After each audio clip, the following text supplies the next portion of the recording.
Welcome to ProCreCon. My name is Don Allen III, and today we're going to learn how to make a photograph like this. So you're going to need several things in order to achieve this photo. You're going to need a blanket, an old light, and a camera. That's all. So now we have our blanket set up. The next thing we're going to do is turn off these lights that are used for the video and just focus on one key light. This is Yoel, by the way. He's going to be our model.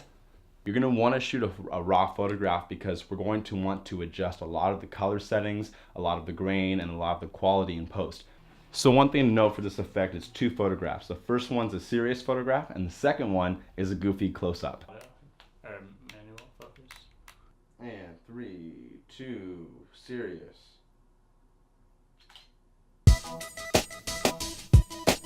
3, 2, 1.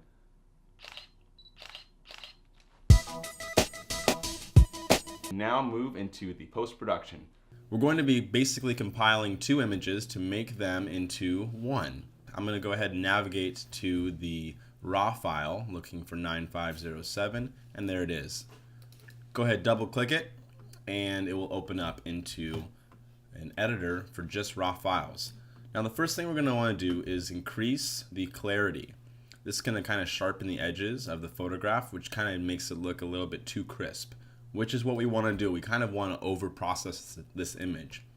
Next, I'm going to adjust the shadows to make them more shadowy, and the blacks blacker. We already have the effect pretty close, but that's actually a little too extreme. So I'm going to bring the blacks up just a little bit, maybe move the shadows away. And again, for this kind of effect, it's really going to be trial and error, and you got to find the settings that work the best for you. Okay, so after you have the all these figures into an order that you like, write down the numbers, remember the numbers, either or, because we're going to copy these exact settings onto the close-up image. Okay, so we've copied all of the same settings onto both of the pictures. I'm going to go ahead and open this image as well. Great, looking great.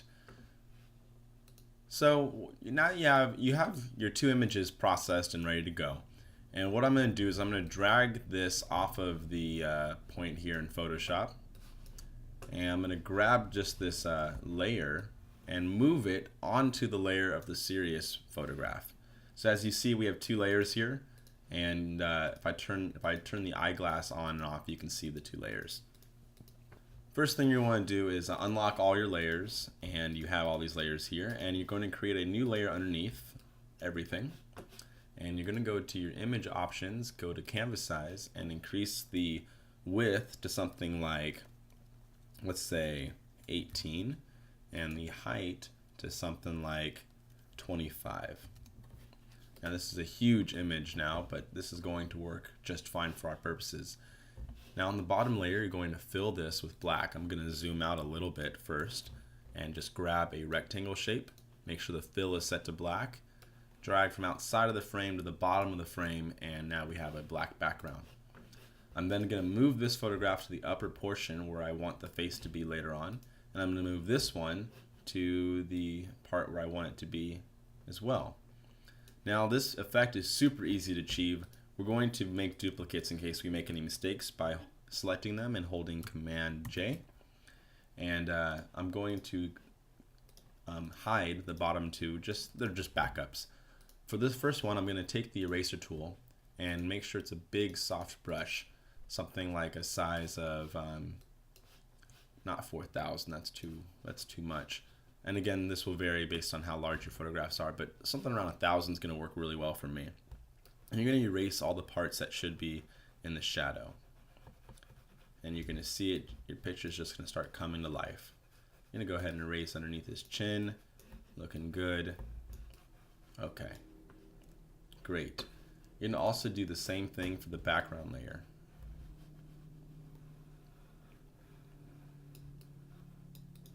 Also great. Now we're going to kind of bring these a little bit closer together, make them friendly photographs. Make them look like they're all into the same kind of realm. Now you can do this two ways. You can continue using the eraser brush, or you can use the, where is it? Here we go, the quick selection tool. And we're going to select the entire parts that still exist. We really just want to keep his eyeglass and his face and his chin. So I'm just going to select all these portions. And it's going to take a few seconds to load because it's looking at all the contrast and color data of everything that you're selecting, which is a lot to do. So giving it a few seconds to load, I'm going to kind of select up in here as well. Now once you have a selection made, what you're going to do is you're going to refine the edge. And the way you can refine the edge in Photoshop, this will work for CS6 or Creative Cloud, is you right click on your selection and choose Refine Edge. And you can see what edge you have drawn here. I'm going to increase this by having a smart radius and kind of just turn up the radius. This is going to soften the edges, as you can see. Make sure you're watching this in HD. And I'm going to soften the edges so it's really nice and just smooth, and hit OK.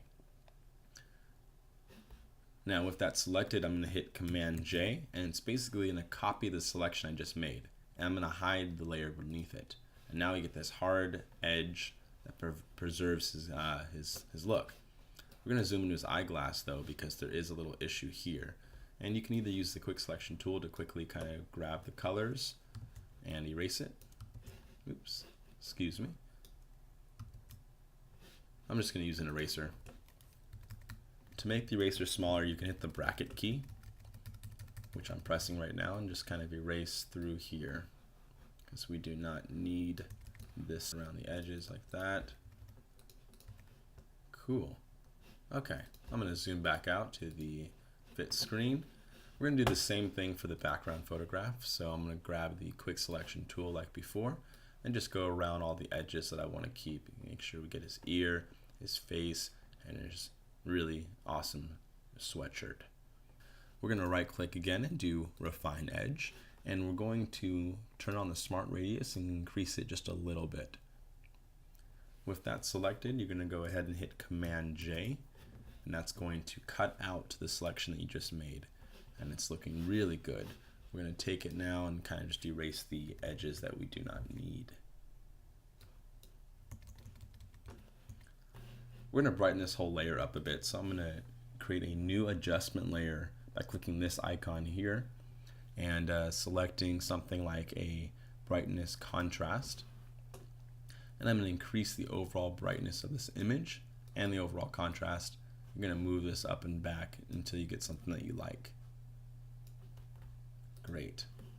Now I've already prepared an asset. We're going to put some grain over this to make the whole image look like it was taken later. I just pulled some of these straight off of Google Images, type in film grain.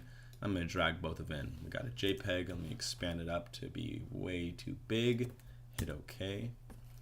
And then I also have just some regular film grain somewhere in here. There it is, just grain 01. Put it in here as well.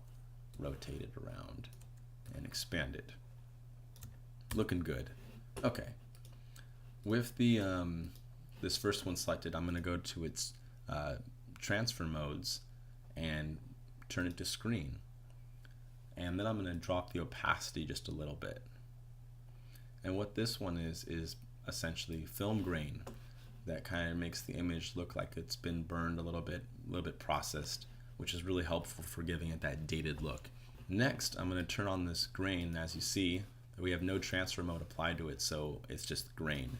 That's not good. So what we want to do to kind of pull up the details but see through it is change its transfer mode from normal to screen or overlay or lighten or multiply. Let's go ahead and experiment. Let's try overlay. Don't like it. Let's try screen.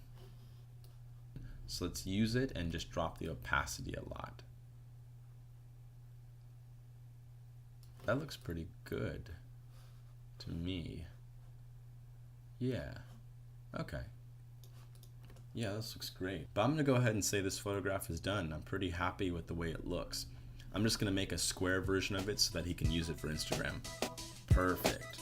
Now that looks gorgeous. I hope he likes this photograph. He hasn't seen it yet. But that's pretty much the tutorial. So thank you for watching this video. Again, if you haven't seen part 1, it's how we take this photograph. And then part 2, as you saw, this is how we edit it. So thank you for watching.